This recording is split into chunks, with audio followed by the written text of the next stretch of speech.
In a hidden vault beneath the ancient archives of St. Augustine Seminary, buried deep in the wilds of Pennsylvania, lies a photo that no one dares talk about.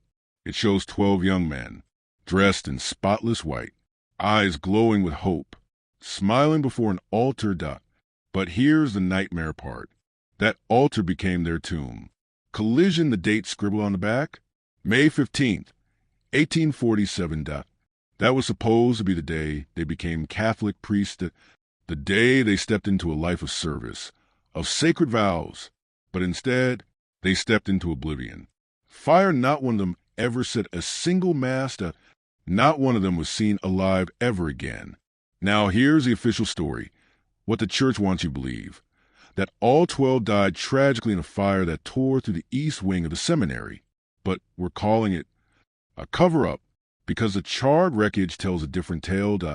Footprints, 13 sets of footprints, were found heading into the chapel basement, and only one came out. Eyes then, in 1848, the church sealed that basement forever, claimed it was structurally unsafe. Since then, no eyes have seen it. No one has stepped foot inside. For over 170 years, the truth has been locked away, buried beneath silence, protected by power, wrapped in fear. So what really happened to those 12 men of God? Before we go further down this haunted rabbit hole, warning, quick warning. This channel isn't for the faint of heart. If you're just here for surface-level history, waving hand, you might want to leave now. But if you're someone who craves the dark truths that history hides, if you're the kind of person who won't sleep until the mystery is solved, then smash that subscribe button right now. Drop your state in the comments and join the Truth Seekers Army, because we're just getting started. To uncover the horror behind what happened at St. Augustine Seminary, we have to rewind time. Hourglass not done back to 1847, a time when faith and fear lived side by side in the heart of the Pennsylvania wilderness. Just 40 miles west of Philadelphia sat a tiny town called Millbrook. Only 300 people lived there, all of them Irish immigrants, all of them fighting for survival, fleeing famine, clinging to faith. Millbrook wasn't just a town, it was a sanctuary, a sacred bubble of Catholic belief, right in the middle of a Protestant stronghold, a place where suspicion and hate brewed beneath the surface. The church was their shield, their hope, their soul, and St. Augustine Seminary, it was their beating heart. But on that cursed day in May, that heart was silenced, and its secrets still echo in the dark, perched on the edge of town, like a stone giant watching over the hills. St. Augustine Seminary wasn't just a building, it was a fortress of faith. Its walls, solid Gothic limestone, its windows, towering arches that looked like they belonged in a cathedral, and that bell tower, you could hear it ring across the entire valley, a sound that said, God is watching, built back in 1823 by Bishop Francis Kenrick himself. This place wasn't just any seminary, it was the elite training ground, the boot camp, for young men who'd one day become the spiritual warriors of Pennsylvania's wild frontier. And this wasn't some sleepy school tucked away in the woods. This place was legendary. Word of its reputation traveled far beyond state lines. Young men from Boston, New York, Baltimore, and Philly, they packed their lives into leather trunks and came here, ready to give everything to God. At the heart of the spiritual machine stood one man, bust-in silhouette Father Superior Marcus Whitmore, a theological mastermind trained in the seminary of Saint Sulpice in Paris. Father Whitmore didn't believe in good enough. He demanded total, absolute devotion, not just discipline, surrender. Some whispered that his methods were too intense, maybe even cruel. But the priests he trained, they came out forged like steel, powerful in faith, unshakable in purpose. And the class of 1847, they weren't just another batch of seminarians. They were the cream of the crop. 12 young men between the ages of 22 and 28, handpicked by fate itself. 6 years of soul-grinding training, completed with distinction. Their names carved into the golden book of the seminary forever. Scroll Michael O'Brien from Boston. Scroll Thomas Kellerman from Baltimore. Scroll Patrick Murphy from New York. Scroll James Fitzgerald from Philadelphia. And 8 more whose families sacrificed everything to see their sons serve God. But one name towered above the rest.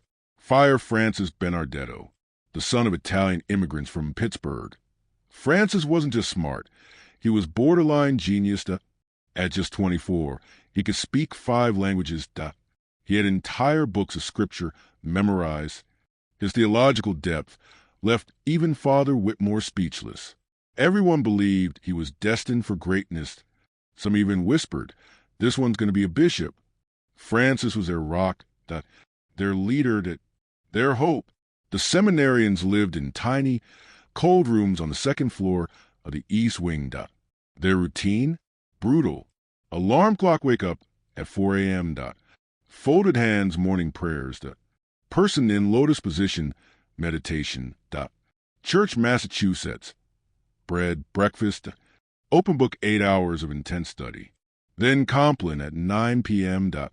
After that, muted speaker the great silence. Not a single word was allowed until the next morning. For 6 straight years.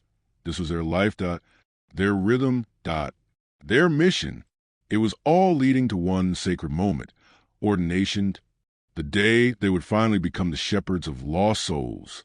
But as the weeks crept closer to that holy milestone, something started to shift, something dark, something that would turn their final days at St. Augustine from a celebration into skull descent into unholy terror. As Ordination Day crept closer, something inside the walls of St. Augustine Seminary snapped. The change was subtle at first, whispers in the hallways, sleepless nights, distant stares, but then the dream started.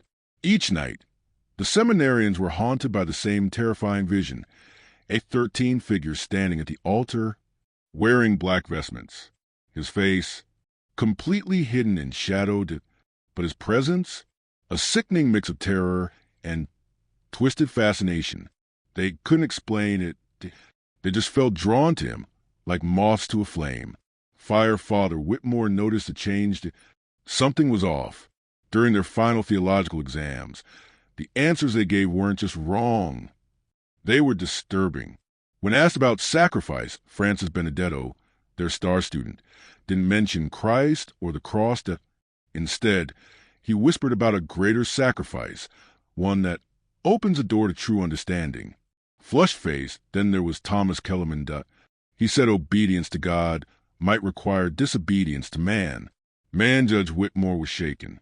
So were the other priests, Father Jonathan Mills, Father David Brennan, Father Peter Kowalski.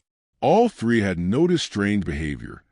The seminarians were sneaking into the chapel at weird hours, kneeling in a prayer circle around symbols drawn in ash. When questioned, they looked confused, claimed they had no memory of being there. They said the same thing every time. A voice called them in their dreams. The town of Millbrook, meanwhile, was buzzing that everyone was prepping for the biggest ordination event the region had ever seen. Bishop Kendrick himself was traveling in from Philadelphia to conduct the ceremony. Families from everywhere were pouring into town. Rooms sold out. Locals opening homes. This was history in the making. The ceremony was scheduled for 10 a.m., followed by a massive celebration. The 12 young men would take their vows, receive the sacred oils, and finally become full-fledged priests. It was supposed to be a holy transformation, but what unfolded would become one of the Catholic Church's darkest nightmares. Crescent moon the night of May 14, 1847. Started normal. The seminarians had finished their exams.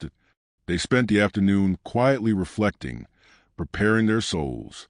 As the sun set, Compline echoed to the corridors, their final evening prayer. Father Whitmore's voice felt heavier than usual. He knew something wasn't right. The chapel glowed with candlelight, casting shadows that danced like ghosts on the walls. The 12 seminarians knelt in perfect formation, but those watching closely noticed. Face without mouth, they weren't looking at the altar. Their eyes were locked on something invisible, suspended above it. At exactly 9 p.m., the great silence began. They stood, filed out in silence, their footsteps echoing like whispers through the ancient halls. But as they left, Whitmore noticed Francis Benedetto stop at the chapel door and look back. His face wasn't calmed. It wasn't anxious. It looked expectant. Alarm clock, that's when everything changed. Brother Thomas Aquinas, the seminary's elderly porter, was doing his nightly rounds when he heard it. Bellhop bell, the chapel's massive bell ringing but not in the normal hourly pattern. It tolled 12 times then paused then 12 more then again, 3 sets then silence. Thomas froze. No one was supposed to ring that bell during the great silence. In fact, the tower was locked every night, and only Father Whitmore had the key. Yet there it was, the heavy, bronze voice of seminary bell roaring across the valley. Panicked, Brother Thomas rushed toward the tower, only to run into Father Mills, who looked pale as death. "Brother, did you hear it?" Mills asked, his voice trembling. But before he could say more, another sound stopped him cold. Musical notes chanting. From the chapel, but not the usual Latin prayers. This was older, darker. The voices, they were the seminarians. But the words, they weren't anything human had been taught to speak. The voices coming from the chapel, they weren't praying. This wasn't Latin. This wasn't even Christian. The chanting surged in strange, rhythmic waves, echoing through the stone like the building itself was alive, and between each eerie chorus came bizarre responses, distorted, almost otherworldly, like the words were being twisted midair by something unseen. Fearful-faced Father Mills and Brother Thomas reached the chapel doors, but now they were shut tight. Just moments earlier, those towering oak doors had been wide open for evening prayers. Now they were sealed like a tomb. Mills leaned in, pressing his ear to the wood. He could still hear the voices inside, but something was wrong. The words were changing, not in volume, in language, as if the very air between the walls was warping the sound. Bust in silhouette then, from the far end of the corridor, Father Whitmore appeared, his robes billowing behind him, keys jingling in his hand, face locked in grim resolve. His words? "Speech balloon, the bell tower is locked," he said darkly. No one rang that bell from above. That meant one thing. Something impossible had just happened. Now 3 men stood outside the chapel, frozen in place while the chanting grew louder, deeper, more frenzied.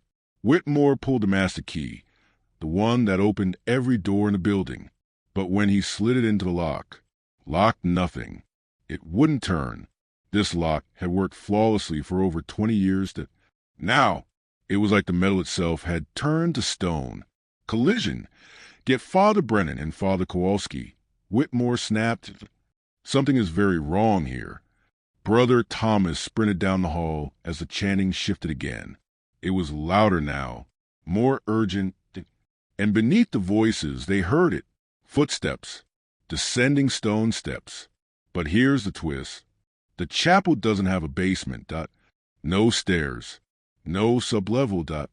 Only the raised altar at the front. So what were they hearing? A portal. A trapdoor. Something else? Faced screaming in fear within minutes, Brennan and Kowalski arrived, both pale, both clearly rattled. Now 5 men stood at the chapel's entrance, listening to something that sounded like a ritual building to its climax. In a room that was sealed from the inside, they tried everything, pulling, prying, slamming. The locks wouldn't budge. It was like the doors had been welded shut by something that didn't want them to open. Then, stop sign, the chanting stopped. Not faded, not slowed. It just cut out. What followed wasn't silence. It was something heavier. A crushing, suffocating absence of sound, like the air itself had collapsed. Father Whitmore shouted through the door, called their names, demanded they respond. But from the other side, nothing, not even a whisper. Hourglass not done for the next hour. The priests did everything they could to break in. Hammers, crowbars, prayers. Nothing worked. The doors might as well have been part of the wall. Finally, Whitmore made a decision, one that would scar him for life. Speech balloon will have to go around, he said. There's a secondary entrance, the sacristy door. It connects from outside. The 4 priests and Brother Thomas raced through the halls, because what waited behind those chapel doors was something no one was ready to face. The 5 men raced through the echoing stone corridors of St. Augustine Seminary, hearts pounding, breaths sharp. To reach the sacristy door, a small side entrance used only for storing sacred vestments and holy vessels. Father Whitmore's hand trembled as he slid the key in. Click, dot. The lock turned effortlessly. The door creaked open, and what they saw inside. Collision shattered everything they thought they knew about this holy place. The chapel was empty, but not just empty, impossibly empty. The 12 seminarians who had just been chanting moments before, gone, vanished. Their prayer books lay scattered across the stone floor, pages ripped and fluttering like dead leaves. The candles that had glowed with warm light just minutes earlier, snuffed out. Cold, the air reeked of burnt wax and something else. But then, church all eyes turned to the altar. The massive stone altar that hadn't moved in over 20 years had been relocated, not pushed, not tilted, moved completely, and beneath it, a hole, a perfect, circular hole carved deep into the ground, swallowing the light from their lanterns like it was alive. Father Whitmore inched toward it, every step a war against his instincts. The opening was about 4 feet across, with carved stone steps spiraling down into pure darkness. But the stonework was ancient, older than the seminary, older than Pennsylvania, covered in symbols no one recognized. As they stared into the abyss, a sweet, syrupy scent rose up, and it stuck in their throats, made their heads spin. Speech balloon, this is impossible, Father Brennan whispered. The chapel sits on solid ground. There's no crypt, no basement, nothing. Kowalski leaned in with a lantern. Speech balloon, the stairs go at least 20 feet, he said. Symbols continue all the way down, but I can't see the bottom. Then Brother Thomas made a discovery that would change everything. Under a fallen prayer book, near the altar, scroll a folded parchment. Old, yellowed, fragile. Whitmore opened it and began to read aloud. Each word was like a blade of ice against the skin. To those who seek the truth beyond the veil of mortal understanding, know that true enlightenment requires sacrifice beyond what the weak-hearted can comprehend. The 12 who descend this night do so their own will, called by voices from depths older than any church, older than any faith born of men. They go to serve a purpose higher than earthly ordination. Seek them not in the world above, for they have chosen to serve in the world below. Their sacrifice opens a door for others to follow. The 13th witness remains to tell their tale. There was no signature, no name, just silence. But the message was clear. They weren't taken. They went willingly, faced screaming in fear the voices, the dreams, the chanting. It all led them here. And someone, a 13th person, had stayed behind. A witness. Speech balloon, we have to go down there, Whitmore said, voice shaking. If there's even a chance they're still alive. But before anyone could move, the ground moved first. A deep, grinding noise echoed up from the hold, like stone dragging against stone. The steps were disappearing. One by one, they retracted into the earth.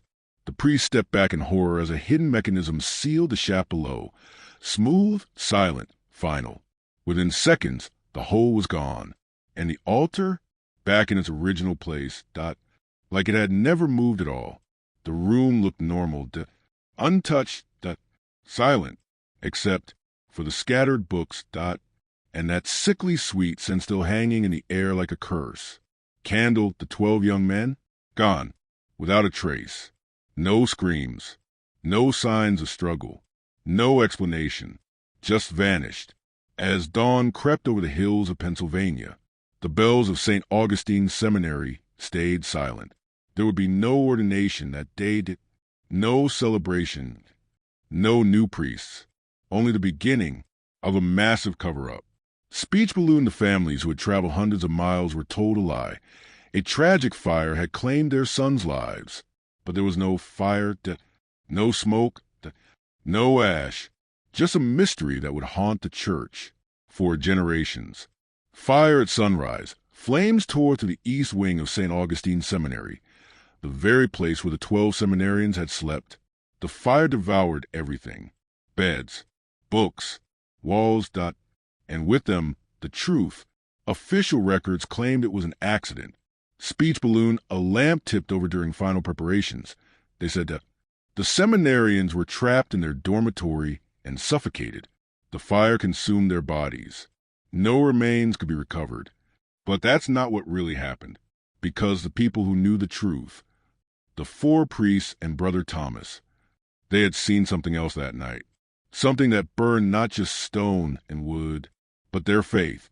Broken heart, they had witnessed a moment that shattered every belief they held, a collision between sacred devotion and something ancient, older than the church, older than America, maybe older than man itself. Somewhere beneath St. Augustine's Seminary, in chambers carved before Christianity ever touched the New World, those 12 young men were not dead. They had begun their service, but not to God, to something else, something that demanded more than prayers or vows, something hungry. Stop sign the church's response? Swift, cold, silent.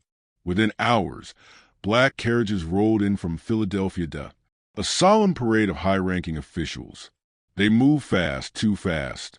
They examined the remains, took statements, and by day 3, scroll of final report.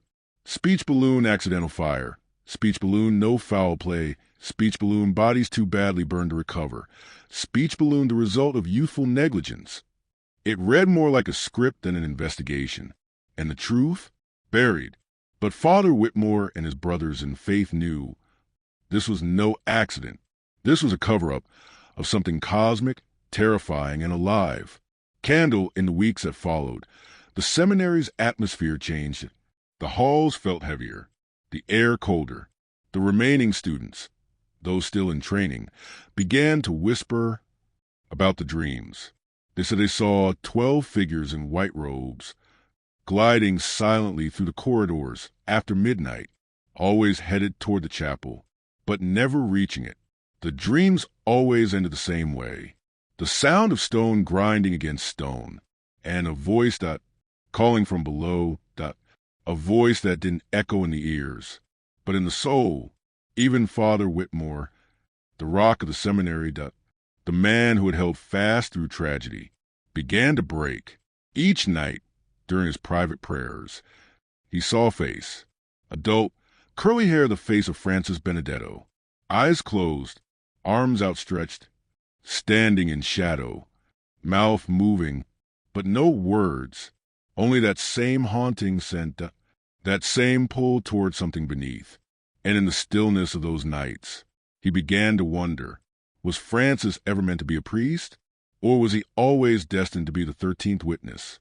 Even long after fire, the seminary wasn't the same, because at night, Father Whitmore began seeing him, flushed-faced standing at the altar, Francis Benedetto, his face serene, peaceful even, but his eyes, fire they burned, with a knowledge that wasn't human.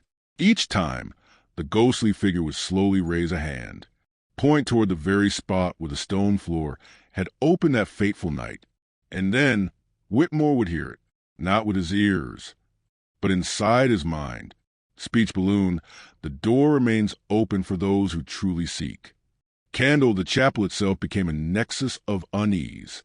During Mass, the altar would shift slightly, just enough for everyone to notice like the ground underneath was breathing, and the scent, that sweet, nauseating scent from the pit, it kept coming back, always during the holiest, most sacred moments. Then came the chanting, faint, chilling, otherworldly, heard only at night, and always in that strange, forgotten language, the same one the missing seminarians had spoken. Footprints, Brother Thomas, ever the watchful porter, began keeping a journal. An obsession, really. He logged everything. Footsteps in empty halls, doors opening and closing on their own. But what disturbed him the most? Black circle the shadows. Sometimes at night, he'd count them during his rounds, and there would be 13 shadows inside the chapel, even though only 12 candles had been lit. And then the number 13 began showing up everywhere. Input numbers of Stations of the Cross, only supposed to be 14, but students began counting. 15. Candles on the altar, only 12 accounted for, but somehow 13 were burning. Fork and knife with plate at meals in the refectory, they'd sometimes find 13 places set, even when only 12 were expected. It was as if someone or something was still among them. Books, that's when Father Mills, the seminary's longtime librarian, made a discovery that changed everything. While organizing theological archives, he noticed something that shouldn't have existed. A thick, leather-bound book, one that hadn't been there the day before. The title? Open Book Demi-Mysterious Antiquus, on Ancient Mysteries. The text was written in Latin, with extensive handwritten notes. Notes unmistakably in the hand of writing hand Francis Benedetto. Every page was darker than the last. The manuscript described pre-Christian religious rites, said to be practiced by ancient indigenous peoples. Rituals tied to sacred sites, places where the veil between worlds was thin, where certain sacrifices could open a doorway. And then came the diagrams. Triangular ruler detailed architectural plans of religious buildings with hidden chambers below, secret rooms meant for contact, not with angels, not with saints, but with entities that existed beyond this world, things that don't belong in the realm of men. Father Mills slammed the book shut. Whatever had happened at St. Augustine Seminary wasn't just tragedy. It was summoning. Father Whitmore stared at the manuscript and froze. The annotations, every margin note, every diagram, were unmistakably in the hand of Francis Benedetto. Brain Francis had been studying ancient, forbidden practices not for weeks, but for years, and not in secret. He had written letters, hidden among the pages, addressed his fellow seminarians, and they changed everything. Each letter was darker than the last. He spoke of old ways, a truer path, a higher calling than what the church could ever offer. Scrolled a final letter, dated 3 days before the ordination, and contained a line that made Father Whitmore's blood run cold. The 13 who serve below have waited centuries for successors. We 12 have been chosen to become the bridge between the world of light and the world of shadow. Our earthly ordination would bind us to man's idea of God. Our true ordination will bind us to the forces that shaped the world before man drew breath. Collision, it was all planned. The descent, the ritual, the chanting, this wasn't possession. It was recruitment. As winter settled over the hills of Pennsylvania, the darkness of St. Augustine began to spread outward. Farmers noticed something strange. Their livestock refused to graze in fields facing the seminary. Baby families claimed their children were speaking in their sleep, mumbling ancient words they didn't understand, the same forbidden language whispered in the chapel. Stethoscope Dr. Samuel Richardson, the town physician, began documenting cases of night terrors and shared visions. 12 men in white robes descending a spiral staircase, followed by a 13th figure, face hidden in shadow. But the most shocking change was in Father Whitmore himself. Charter creasing the once disciplined, brilliant leader of the seminary, now a haunted shell. He spent hours kneeling in the chapel, at the very spot where the hole had once opened, mumbling phrases that sounded ancient, familiar, the same syllables the missing seminarians had once chanted. Father Brennan, terrified for his friend, began to secretly document his descent into madness. His journal described unthinkable things. Mantelpiece clock, Whitmore found in the chapel at impossible hours, whispering to no one. Engage in full conversations with what Brennan called invisible presences. And then it got worse. Speech balloon, I am the 13th witness, Whitmore said one night. The same title mentioned in that bone-chilling note found after the disappearance. It wasn't just madness. It was possession of purpose. As the 1-year anniversary of the fire approached, the seminary stood on the edge of collapse. Only 20 students remained. Families, once proud to send their sons here, now avoided it like a cursed plague. Megaphone whispers filled every church in Pennsylvania about the school where young men vanished, where voices echoed at night, where God wasn't the only thing worshipped. The archdiocese considered shutting it down. It had become a scandal, a supernatural ticking time bomb threatening the church's image. But then, a letter arrived. May 14th, 1848. Exactly 1 year since the night the 12 disappeared. No return address. That elegant, flowing handwriting. Whitmore opened it. His hands trembled. His face turned gray, and he began to read. To the faithful servants of St. Augustine's Seminary, the year of preparation is complete. The door beneath the sacred altar opens once more tonight. The 13th witness must choose to remain in the world of light and watch your flock scatter like leaves before the wind, or descend to join those who serve the deeper truth. The choice has always been yours. Marcus, the 12 who wait below. Call your name in voices that carry the weight of centuries to come to us freely, or watch your life's work crumble to dust. Fountain pen, the letter was unsigned, but Whitmore knew the script. It was Francis Benedetto's handwriting. Envelope with arrow. It had been exactly 1 year since the fire, and on that day, a letter arrived, not from the church, not from any known address. The envelope was sealed with red wax, and inside was a letter that would change everything. As Father Whitmore read it, his hands trembled, his lips moved, but no sound came. Father Brennan, who'd been silently watching his friend for months, finally stepped forward. He broke the wall of formal titles. Speech balloon Marcus, he said, calling him by his first name for the first time in years. Speech balloon, what does it say? Whitmore's voice was barely a whisper. Speech balloon, they're calling me home. And just like that, the descent began again. The other priest demanded to see the letter, but Whitmore clutched it to his chest like sacred scripture, eyes wide, distant. Those once fiery eyes, filled with conviction and clarity, now glassy, like he'd stared too long into a void, and the void had started to stare back. Candle, as night fell over the hills of Pennsylvania, the seminary began to change. Again, the air thickened, like the walls were exhaling. That sickly sweet scent returned, but this time it wasn't just in the chapel. It was everywhere. The corridors, the dormitories, even the priest's quarters. Father Kowalski, who had been secretly writing pleas for help to Philadelphia, penned his final letter that day. Speech balloon, something ancient, something malevolent, is awakening beneath our feet, he wrote. Speech balloon, if help does not arrive soon, we will not be able to contain it. Open mailbox with raised flag. He sealed it, sent it, but the help would never come in time, because tonight the seminary was waiting. Man student in the chapel. Fewer than 20 students remained. Brave, or maybe foolish, they'd stayed despite the warnings, the disappearances, the rumors. But as they knelt on the stone floor that night, they all felt it, like the building itself was holding its breath, like it was about to wake up. Father Whitmore entered the chapel, like a man marching toward destiny. His usual calm demeanor, gone.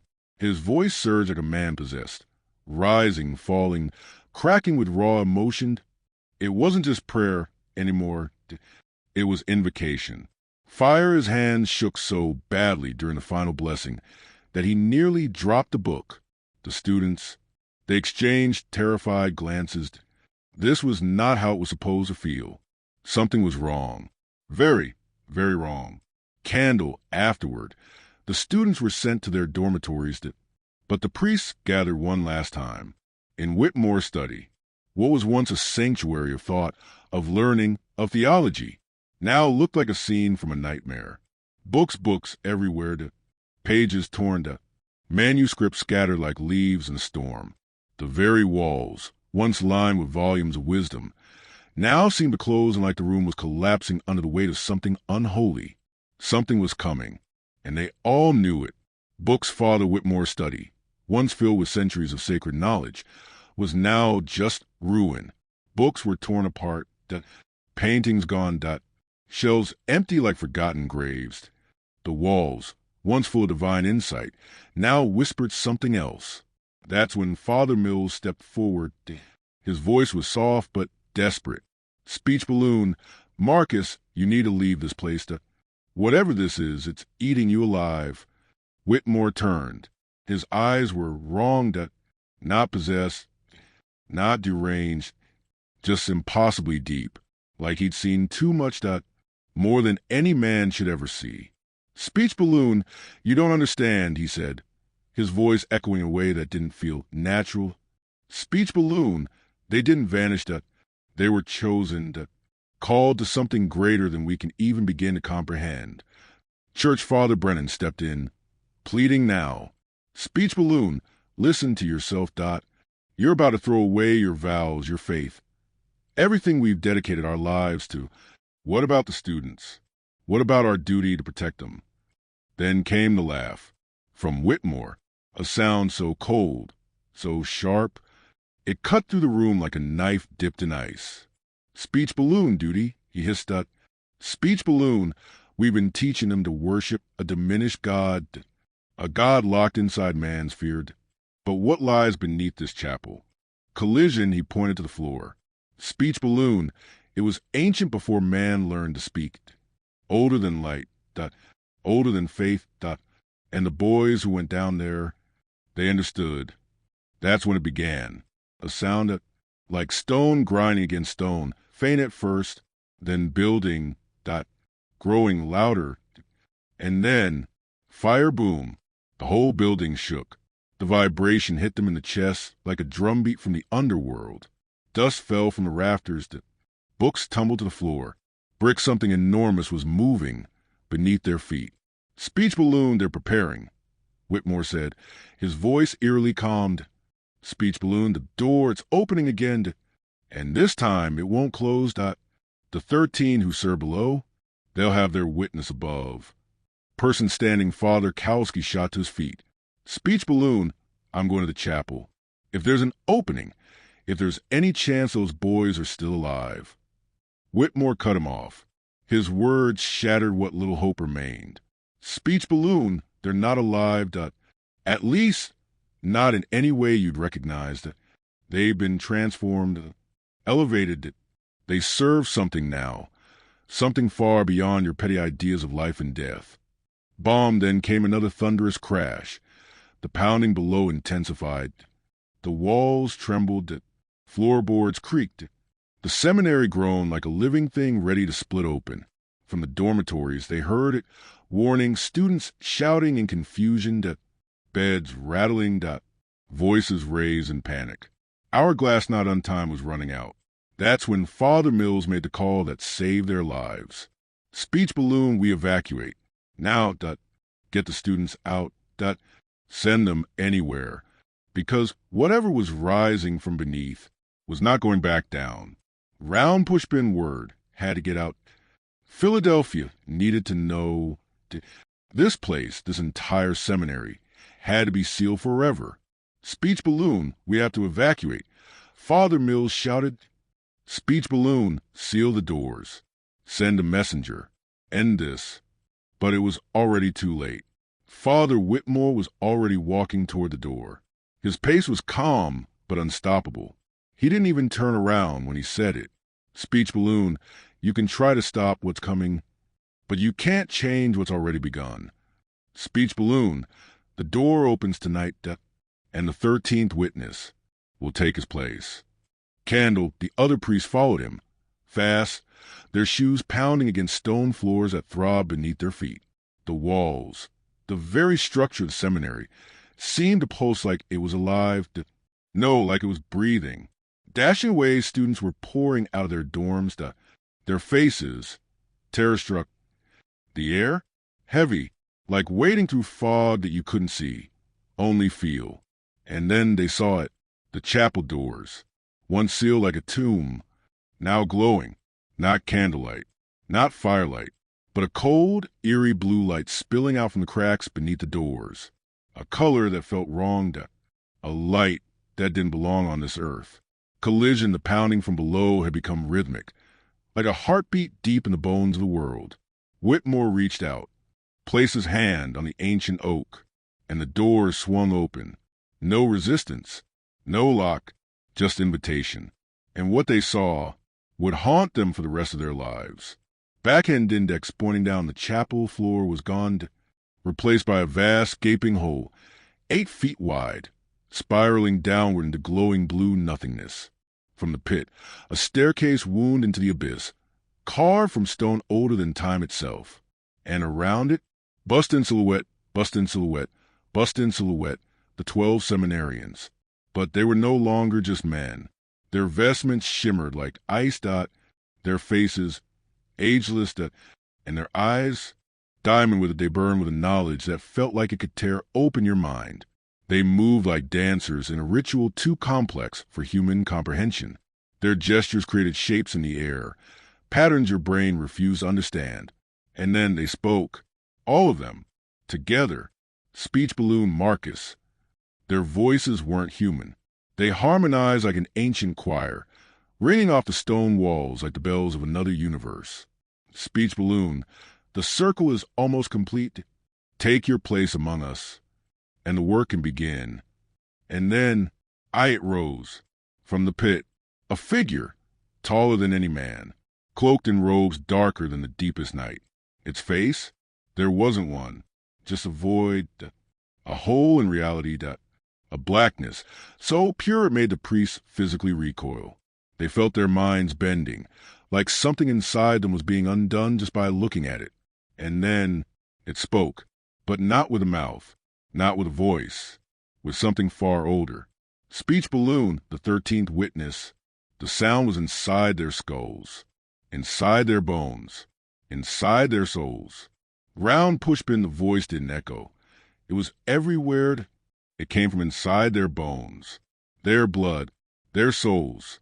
Speech balloon, the one who carries our message, the bridge between what was and what will be. And then Father Whitmore stepped forward. His face was glowing, not with holiness, but with something else, something that looked like rapture and terror at the same time. Speech balloon, I understand now, he said, but it wasn't his voice anymore. His words vibrated through the room, pulsing with an inhuman frequency. Speech balloon, I've been chosen to serve something greater than any church. And in that moment, it all became clear. This wasn't about 12 missing men. This was a recruitment, a transformation, human souls being forged into something else, something that didn't belong to God or to anything the priests could comprehend. Busts in silhouette, the seminarians had not been killed. They had been reborn as servants of an ancient force that exists in the cracks between light and shadow, waiting for humanity to grow weak. Collision, Father Brennan snapped. Driven by raw courage, he lunged at Whitmore, determined to stop this madness. But he didn't even get close. The seminarians moved faster than humanly possible, their hands locking around Brennan's arms with earthborn strength. And then the real horror began. Milky Way of pressure in his mind, like a hand forcing open a door and pouring through visions of galaxies folding inward, of civilizations dying in silence, of truth so vast and uncaring it broke your understanding of self. Speech balloon, you can't stop what's already begun, Francis Benedetto said, with calm finality. Speech balloon, the door is open, and the world above will finally listen. Fire chaos erupted in the chapel. The remaining priests realized this wasn't apostasy, it wasn't demonic. It was cosmic colonization. The earth itself was being prepared as a landing point for something older than humanity. Father Kowalski did the only thing he could think of. Dove, he began to pray. In Latin, louder, stronger, his voice rising like a beacon. The blue light flickered. The seminarian's perfect synchronization broke. For just a moment, high voltage, even the tall figure in the center, the one that shouldn't exist, turned to face him. And suddenly, Kalski felt it. An alien mind, scanning his thoughts. Speech balloon, your prayers have no power here, it said. Its voice was a frequency, and the chapel walls began to groan like dying whales. Speech balloon, this place was sacred long, before your carpenter God walked the earth. Speech balloon, your faith is a candle dot, and we're the void. But Kalski didn't stop. He screamed the next line dot, and then another dot, and another, and then the others joined in. Musical notes of sacred words formed a barrier, a spiritual firewall holding back the twisted energy in the room. And for a second, just 1 second, it looked like it might be enough. Then, Francis Benedetto whispered one word, a word older than stars, and reality changed. Dashing away the air hardened it. The priests couldn't breathe. It felt like gravity had increased, and the chapel itself began to warp. The blue light intensified. Shadows broke loose from their owners and danced along the walls in impossible angles.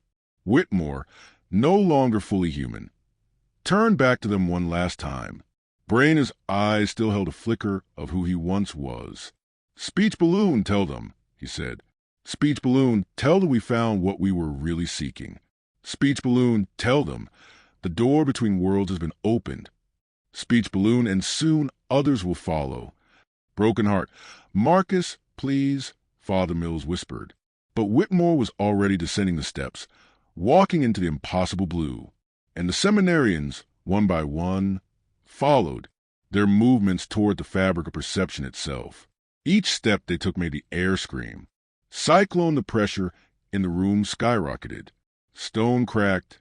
The opening in the floor widened, trying to swallow the entire chapel. And then, Spider, the tall figure in the center, lifted what might have been arms, and the world above began to collapse inward. This wasn't about souls anymore. This was a breach, a portal, and the entities below, the ones who had waited so patiently, were coming through. Speech balloon Marcus. Father Brennan screamed, still trapped by the cold grip of inhuman hands. But it was too late. The breach had begun. Been descending the staircase paused, their bodies trembling in unison, as if some deeper awareness had been stirred. The radiant glow that had seemed so powerful moments before now pulsed erratically, dimming at the edges like a fire beginning to suffocate. For the first time, Francis Benedetto hesitated. His foot hovered above the next step into the abyss. His eyes, once glassy with otherworldly certainty, flickered with something recognizably human, doubt. Brother Thomas stepped further into the chapel, the ancient wooden cross blazing faintly with a warm, golden hue that contrasted sharply with the cold blue light. Each step he took seemed to push the otherworldly presence back, inch by inch. You offer them truth, Brother Thomas declared, voice steady. But truth without soul is not enlightenment. It is possession. The tall figure's form rippled at the edges, as though the fabric of his being strained against some invisible force. The chapel began to shake, not from the entity's power, but from something deeper, a resistance older than the stones that held the building upright. A second voice joined Thomas's. Father Mills, then Father Kalski, and finally Father Brennan, breathless but rising to his knees. Together, they began to recite the Nicene Creed, line by line, their voices overlapping, grounding the chapel in a faith rooted not in fear or cosmic curiosity, but in human sacrifice, courage, and memory. The seminarians wailed, not in pain, but in conflict. Their synchronization shattered. Some turned toward the priests. Others turned toward the dark stairway. One of them, Michael O'Brien, fell to his knees, weeping. The tall figure extended its arm again, but it trembled. The blue light flickered violently, sputtering like a flame caught in a storm. You forget, Brother Thomas shouted over the sound, that humans are not only curious. We are stubborn, and we remember what you want us to forget. He slammed the base of the wooden cross into the chapel floor. A sound like a bell tolling from within the earth reverberated through the walls. The circle cracked. The blue light surged one last time, then collapsed inward, pulled down into the stairwell like water down a drain. The opening in the floor shrieked as the stone steps folded back upon themselves, layer by layer, sealing shut. The tall figure gave no final scream, no last word. It simply imploded, sucked into the vanishing portal along with its servants. And then silence, not oppressive, not suffocating, sacred. When the light returned, the seminarians who remained were collapsed on the ground, unconscious, but breathing, human once more. And Father Whitmore was gone.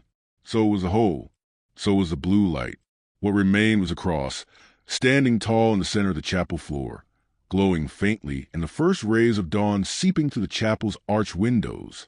A world where nothing remains but shadow. I see a future where every church stand hollow, where the sacred is consumed by the infinite hunger that dwells below. I see us not exalted, but erased, absorbed, forgotten. The blue light surged upward in one final wave of resistance, but it was no longer steady. It flickered like the last breath of a dying fire. The seminarians recoiled instinctively, shielding their eyes, and in that very human motion, the illusion shattered. Francis Benedetto dropped to his knees. "We were lied to," he whispered. "We were not chosen. We were used." The tall figure's form began to distort, its shape unraveling as if the fabric of its existence was no longer anchored. Faith falters, it hissed, its voice fracturing into multiple layers of language.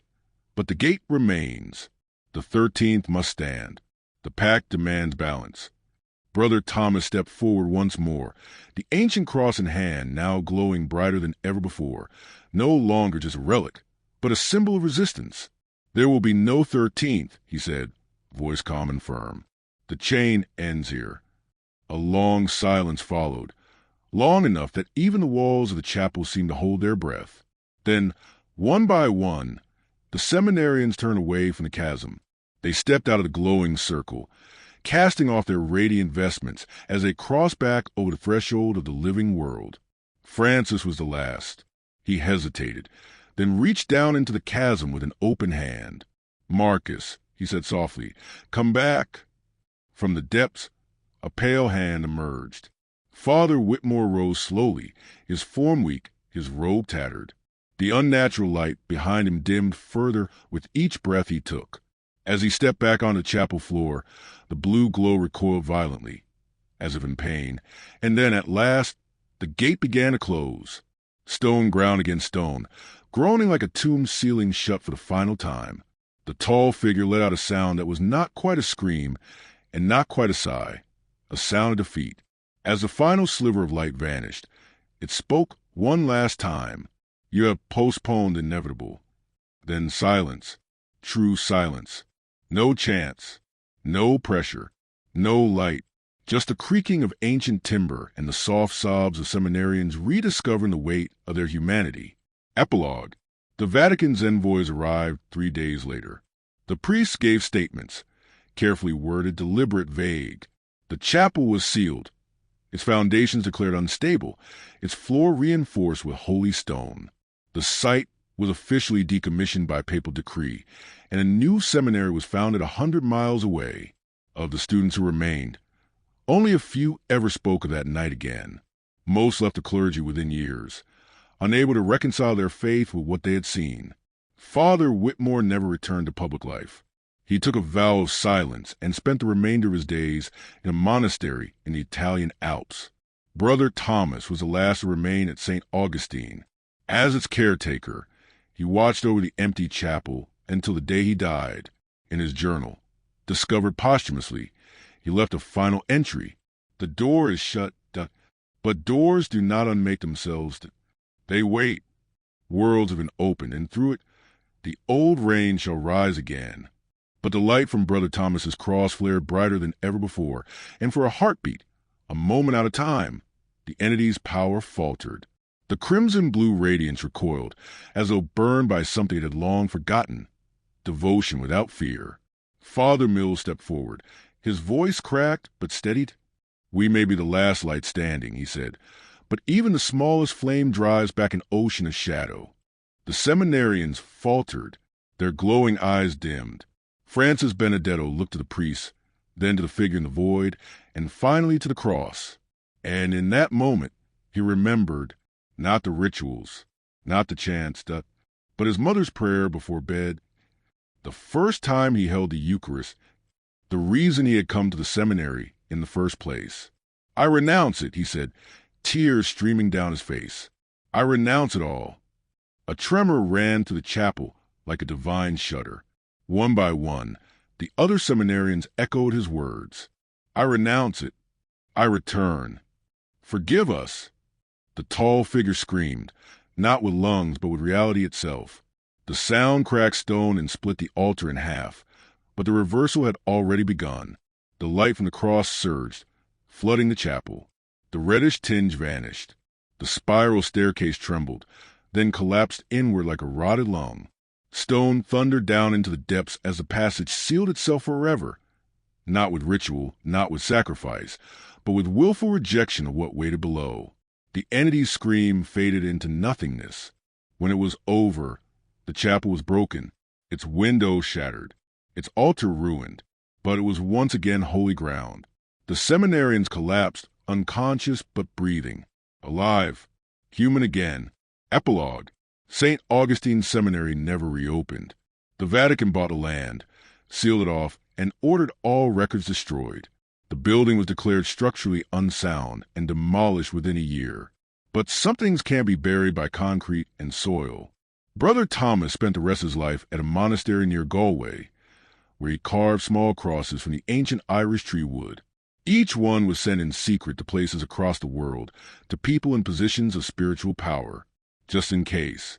And in the margins of his private journal, underlined twice, he wrote, "As long as faith endures, the door remains shut, but doubt is its key, and someone will always be listening on the other side."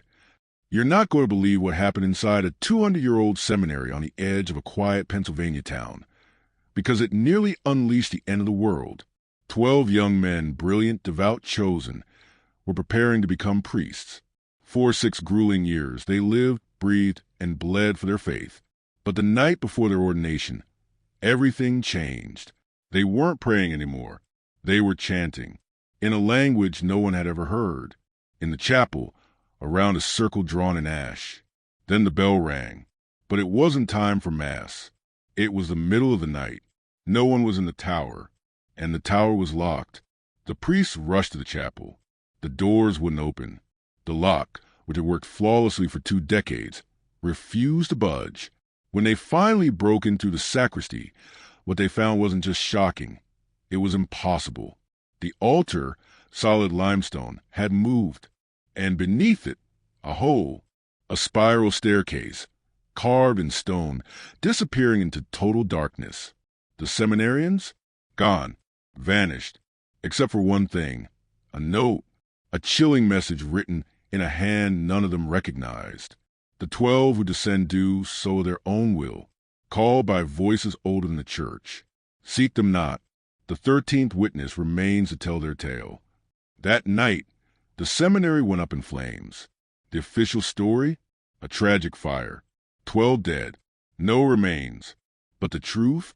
They weren't dead. They had gone willingly into the depths beneath the chapel.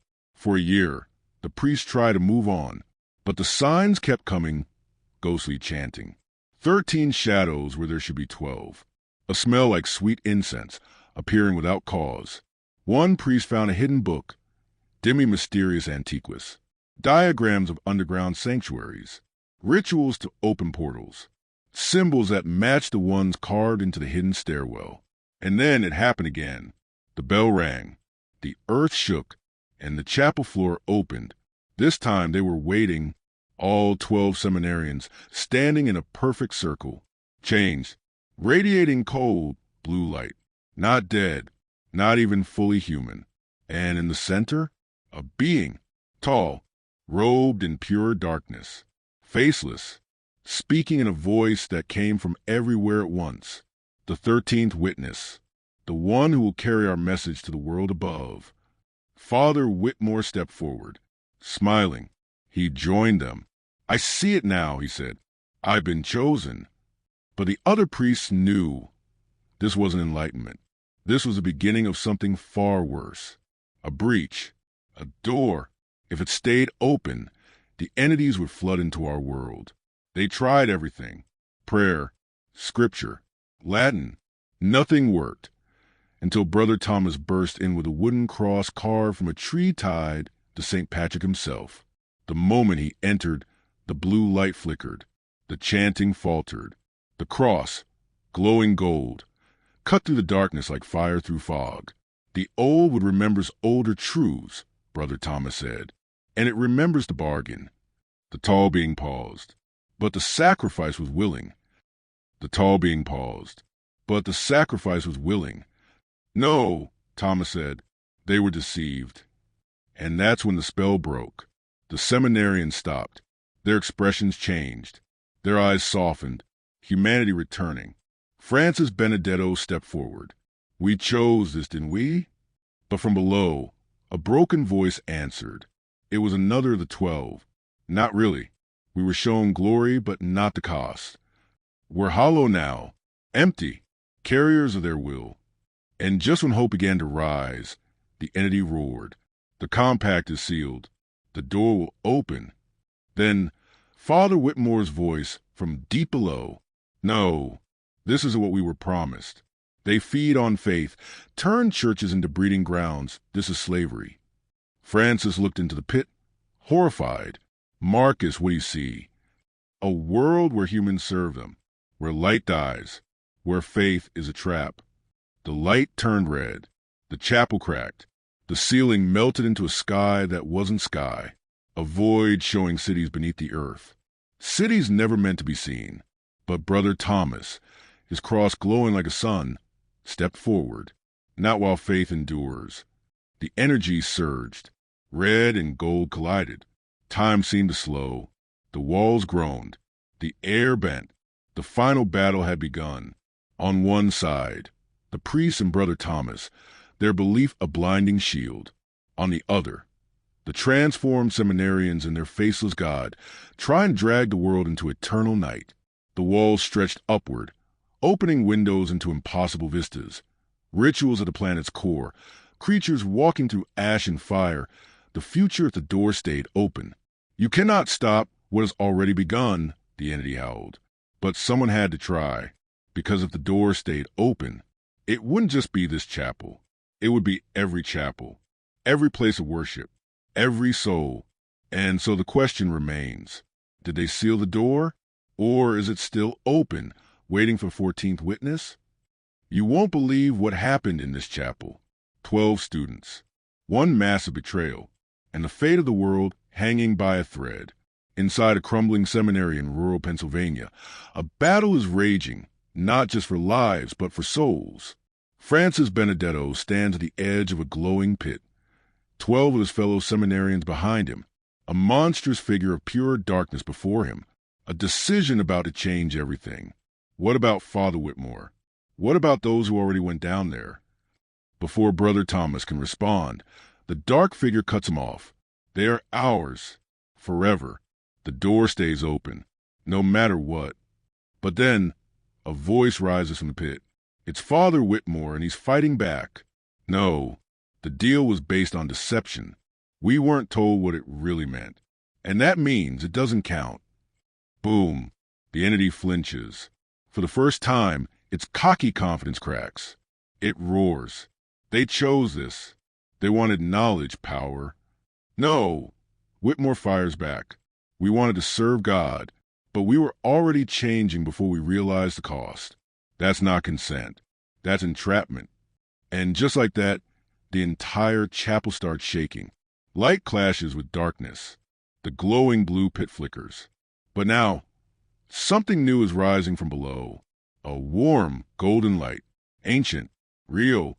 Brother Thomas's eyes widen. It's working. See, the cosmic laws these entities follow, they're strict. And if consent was faked, then everything they build can fall apart. But the challenge? It has to come from the victims. Francis. Brother Thomas yells. You and the others have to choose. Right now, with full knowledge. Will you be pawns for shadow? Or defenders of light? And Francis, standing in the chapel that raised him, in the place where he swore his life to goodness, finally sees through the lie. The knowledge the entities offered It was a trap. I choose the light, he says. I choose to protect, not destroy. I reject your compact. One by one, the others join him. I choose the light. I choose to fight for the innocent. I choose humanity. The blue glow collapses. The dark entity SCRMS. The walls begin to crack as raw cosmic fury rips through the room. The compact cannot be broken, it bellows. Others will follow the path you've denied. But then, Brother Thomas steps forward, holding that ancient wooden cross, now glowing with divine fire. The compact is broken. They withdrawn consent. You're finished. And in that moment, the pit changes. Gone is the unnatural glow. In its place, the light of the earth itself, deep, timeless, and overflowing with compassion. Then, a new voice speaks from the pit, not twisted, not alien, but pure. The door between realms will be sealed. Those who were misled may return. The entity begins to fade. It tries one last threat. The door may close, but we'll wait. Our reign will come. But its voice breaks apart, piece by piece, until there's nothing left but golden silence. And then, footsteps, real ones. From the pit, they begin to return. Not monsters, not servants of shadow, but men, human again. Father Whitmore emerges first. His face is haunted, his body weakened, but his eyes clear, and behind him, the rest follow. They came seeking truth and almost lost their souls. But now they're back, and the door, for now it's closed. But who will stand guard when they try again? They made it back. But now comes the biggest choice of all. Behind Father Whitmore came the 12 seminarians, alive, changed, but free. Their glowing robes? Gone. Now, just ordinary cloth on young men who had walked into hell itself and still turned back toward the light. It was May 15th, 1848, and after the longest, most terrifying night in St. Augustine Seminary's history, the sun rose. The chapel? Peaceful. Stone floor untouched. Altar back in place. No glowing pit. No cosmic entity. But there was something in the air. A scent, fresh, clean, pure. Like creation itself had hit a reset button. Father Whitmore knelt before the altar, not as a broken man, but as someone who had stood at the edge of damnation and come back with his soul intact. The 12 seminarians knelt beside him. Their expressions? A mix of gratitude and grief. They had survived something unimaginable, and they remembered all of it. At the chapel doors, Brother Thomas stood like a sentinel, cross still in hand. Its glow had faded, but the power was still there. You could feel it, not from the stars, not from some alien plane, but from humanity, from faith, from every person who ever believed in something greater than themselves. Beyond the chapel, huddled in the corridor, the younger students stared wide-eyed, shaken, terrified, forever changed, because they had seen it. All of it, faith versus cosmic horror, the war for souls. And in the end, faith won. Father Mills, Father Brennan, Father Kowalski. They moved slowly toward Whitmore, almost afraid to believe what they were seeing. How do we explain this? Brennan whispered, how do we tell the church what happened here? Whitmore didn't hesitate. We tell them the truth. Boom. You could have heard a pin drop. The whole truth. The entities. The deception. The cosmic laws. All of it. And if they don't believe us, Father Kowalski asked. Whitmore turned to the altar and slam, laid his hand on a thick leather-bound journal. Then we show them this. Inside, the testimonies of the 12 returned seminarians. Pages and pages of what they'd seen underground. The cities, the rituals, the laws of the entities, and the trap that nearly turned them into eternal slaves. And then Francis Benedetto spoke. His voice, worn, weathered, like someone who had aged decades in just 1 year. They don't want to destroy humanity. They want to transform us into something unrecognizable. Servants, slaves, faithless shadows pretending to be holy. Thomas Kellerman stepped forward. They showed us cities, giant black towers, people forced to worship out of fear, priests trained not to heal, but the control. That was their vision. They wanted this seminary to be the prototype. Silence. Then Brother Thomas, still holding that carved cross, asked the question hanging in everyone's mind. What now? Do we shut this place down? Do we run? No. Father Whitmore stood like a man on fire. We stay. This place has been tested, and it's still standing. Why do you think they came here? Because the ground was already sacred. Not just Christian, but ancient. That's what protected us when nothing else could. Father Mills looked around nervously. But the families, the reputation, who will trust us again? Whitmore didn't blink. We earn it, one day at a time. We rebuild. Better. We won't just teach priests how to lead, we'll teach them how to see. No more blind service. No more silent faith. We arm them with knowledge, so this never happens again. The room fell silent, not from fear, but from the weight of what they'd just survived, and from the hope that maybe, just maybe, this wasn't the end. It was the beginning. They thought it was over. But evil doesn't give up that easy. Francis Benedetto turned to his former superior, still shaking, still unsure. You want us to stay? After what we almost did? Father Whitmore didn't hesitate. His voice, calm, measured, but with the weight of a man who walked through hell and came back. You were deceived, Francis, shown fragments of truth, manipulated into believing that abandonment was service. But that's how it always starts. Evil doesn't arrive in darkness. It comes disguised as light. You didn't betray the church. You were targeted because your potential scared them. Boom! Just then, the rumble of wheels on gravel. Black carriages. Sleek. Silent. Crawling up the hill. Church officials. And not just any officials. At the head of the procession, Bishop Kendrick. His face? Stone cold. The kind of man who's seen 1,000 crises, but nothing like this. They're here early, Brennan muttered. Good, Whitmore said. It's time to tell them everything. No more secrets. He grabbed the journal, that leather-bound, nightmare-filled book, and marched toward the door. What followed was a reckoning unlike anything the Catholic Church had faced in centuries. For 3 straight weeks, they poured through evidence. Theologians, historians, even Vatican agents from departments that aren't supposed to exist. The journal? Unforgivable. Undeniable. It matched documents hidden deep in the Vatican's most restricted archives. Cosmic laws, ancient pacts, even blueprints of alien hierarchies that predated Christianity by thousands of years. When it was over, the Church issued a decision that changed everything. St. Augustine Seminary would stay open, but it would never be the same. This wasn't just a school anymore. It was ground zero for a new kind of war, a place to train not just priests, but defenders of the faith. A new curriculum was forged, blending theology with comparative mythology, detection of alien corruption, and Cosmic Law 101. And the 12 who had vanished for a year, they stayed, but their ordination was delayed, because when you've stared into the abyss, you don't walk back into the pulpit without scars. Instead, they trained hard, not just in scripture, but in how to fight back. They became supernatural specialists. Francis Benedetto, the genius who had once led the dissent, now led the resistance. He wrote the first ever manual on recognizing cosmic infiltration.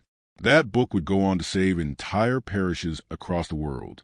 Brother Thomas, now Father Thomas. He was placed in charge of the brand new Department of Supernatural Defense. And the wooden cross, that sacred artifact that had turned the tide, it was enshrined in the chapel, glowing faintly, not as a weapon, but as a reminder. That faith can stand against anything. Within a decade, stories began to spread. Whispers of the seminary where darkness came to die, where priests didn't just preach, they protected. Where you didn't just learn Latin, you learned how to recognize a lie whispered from beyond the veil. Men and women came from all over the world, not just to serve, but to defend. And at the center of it all, Father Whitmore. He led until his final breath in 1889. And as he lay dying, surrounded by those who had walked the darkest path with him, He whispered one final truth. The door is sealed, but never trust silence. Remember, faith without knowledge is vulnerability. Knowledge without faith is corruption. The chapel basement, sealed in blessed concrete, not just buried, watched with motion detectors, divine locks, and spiritual monitors. And for 50 years, the readings were clear, until one day they weren't. 1899, exactly 52 years to the day, the readings spiked. Unusual vibrations, unknown signatures. And Father Benedetto, now head of the seminary, stared at the data. His face turned pale, because he'd seen that frequency before, and he knew what it meant. They're trying again. Movie camera, this isn't just a story. It's a warning. After 52 years of silence, the monitors beneath St. Augustine's Seminary lit up. But this wasn't someone opening the gate. It was worse. A message, transmitted not through wires, but cosmic frequencies that no man-made tech should even detect. The compact may be broken, but the work continues. New doors will open where your vigilance has grown weak. The reign of shadow approaches. Boom. The signal reached the Vatican within hours. Rome responded immediately, activating the most secretive division of the Church, the Collegium Defensorum Fidei, the Defenders of Faith. This message marked a turning point. What began in one hidden seminary in Pennsylvania had now become a global war. St. Augustine's Seminary didn't close, it leveled up. A hidden headquarters, an elite academy, a new mission, train warriors of faith against supernatural threats. Today, over 170 years later, it still stands on that hill, cloaked in peaceful silence. But behind those stone walls, a quiet war rages. It trains priests and defenders to recognize deception masked as holiness, to understand the laws of cosmic contracts, and to protect sacred ground from becoming doorways to hell. Visitors often say, there's a strange calm in that chapel, like something watches over it. They're right, because beneath the altar, behind sealed concrete and holy wards, lies the gate, still sealed, still monitored, but never forgotten. Locked inscribed into the stone is a line most visitors miss. Faith tested in fire burns brighter. Fire that's the real legacy of the 12 seminarians. They weren't just students, they were soldiers, untrained, unready, but unwilling to serve evil. They faced something older than time, a deception so perfect it nearly rewrote their souls. But in the final hour, they chose the light. Their ordination didn't come from a bishop. It came from sacrifice, from standing on the edge of damnation and jumping back. Their story became the founding myth of the Collegium, a constant reminder, candled the real threat to faith. It isn't war or persecution.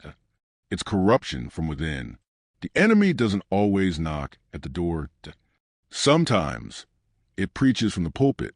But these men prove that faith, when properly understood, has power that transcends the stars.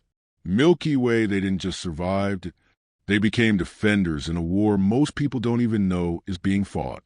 And now the question is, backhand index pointing right, do you believe it's still happening? Are there places right now where faith has grown weak, where new doors are opening? Let us know in the comments, backhand index pointing down. Do you believe in the battle between light and darkness? Have you felt it? Bellhop Belt, subscribe for more mysteries that history tried to erase.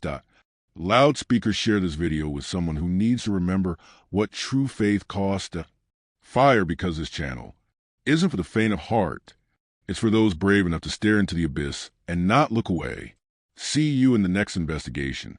Clapperboard from Sanctified Sin.